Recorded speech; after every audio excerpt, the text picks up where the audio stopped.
अब उम्मीद है सब खैरियत से होंगे। आज का हमारा टॉपिक कोनाज लोशन पर है, जो कि कीटोकोनाजोल के अंदर है। ये 60 ml की पैकिंग में आता है।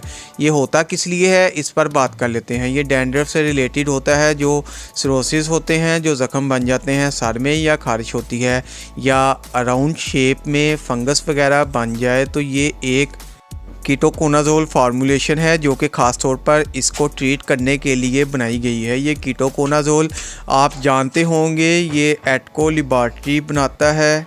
इसकी एप्लीकेशन जो है, यानी कि किस तरह इसको अप्लाई करना है, मैं आपको बताता हूँ। वीडियो को लास्ट तक देखना, चैनल को सब्सक्राइब करना और वीडियो को स्किप मत करना, वीडियो को लाइक करना।